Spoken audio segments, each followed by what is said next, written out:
Au programme aujourd'hui, la création d'une grosse potée de graminées. Est-ce que si on fait une potée de graminées, je peux dire que c'est quasiment une jardinière durable qui est belle toute l'année? Vous pourrez la garder jusqu'au printemps prochain, puisqu'au printemps prochain, nous aurons de nouvelles repousses. Il s'agit d'un pot qui ira dans le jardin, nous devons le percer pour l'évacuation de l'eau.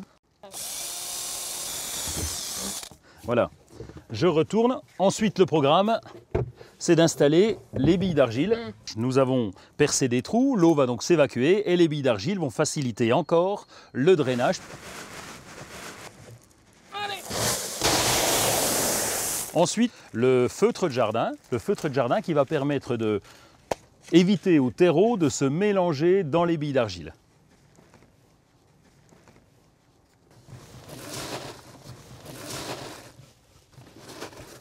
Ok. Voilà, et là, il nous reste à installer le terreau. Est-ce que les graminées ont des besoins spécifiques au niveau du sol? Le sol bien drainé, nous l'avons dit, mais ce sont des plantes qui peuvent s'adapter pratiquement à tous les sols. Une bonne terre de jardin conviendra. Allez.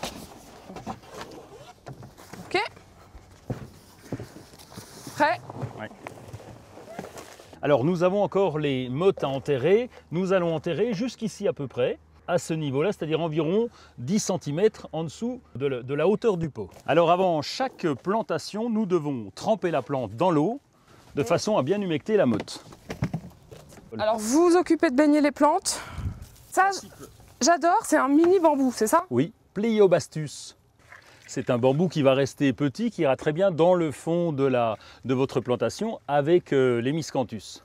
Alors, moi, perso, j'ai un conseil à vous donner, c'est quand vous réalisez une grosse jardinière, une grosse potée, surtout pour celle-ci qui va être durable, pour être certaine que vous allez apprécier le résultat, n'hésitez pas à positionner les pots et voir un petit peu l'arrangement qui vous convient le mieux. Et surtout, alors, à tourner le pot. Ici, il est un peu volumineux, donc c'est pas évident. Mais auquel cas, vous faites tout le tour à 360 pour voir si c'est beau sous tous les angles. Alors au niveau de l'entretien, nous allons laisser cette potée se développer, elle va encore pousser bien sûr, et puis comme je vous le disais, à l'automne, certaines feuilles vont sécher un petit peu, mais on les laisse pour l'hiver parce que ça fera très joli, imaginez le givre et la neige. À chaque fois, Roland, vous me parlez de défaire le chignon, mais c'est vraiment utile? Oui, ça n'a rien à voir avec les cheveux, il s'agit du chignon des racines qui ont tendance à s'enrouler un petit peu dans le pot. Est-ce que la même chose en pleine terre, ça serait réalisable? Oui, en prenant un peu plus d'espace. C'est-à-dire qu'on va pouvoir respecter les distances, on va pouvoir planter toutes ces graminées au soleil, dans toute bonne terre de jardin, mais environ à 40 cm jusqu'à 1 mètre de distance les unes des autres. Au démarrage, il faut arroser à la plantation, mais ensuite, dans les 2 premiers mois, arroser régulièrement de façon à ce que les racines prennent leur place. Alors, en pleine terre, elle va supporter un arrosage, évidemment, à la plantation. Fertilisation, oui ou non? On peut au printemps rajouter un petit peu d'engrais arbustes, mais ce n'est pas nécessaire. Les graminées se développent bien toutes seules.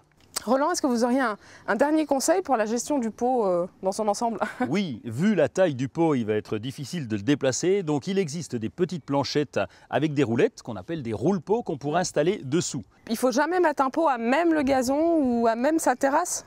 Non, parce que les petits trous, vous savez, ceux qu'on a fait dessous, Oui. sous le pot, risquent de bah se oui. boucher. Et donc ça ne facilite pas le drainage de la plante. Et toutes les plantes ont besoin d'un bon drainage. Bah écoutez Roland, moi je vous laisse terminer et puis vous ferez le ménage. Je vous la porte devant la maison aussi. Ouais.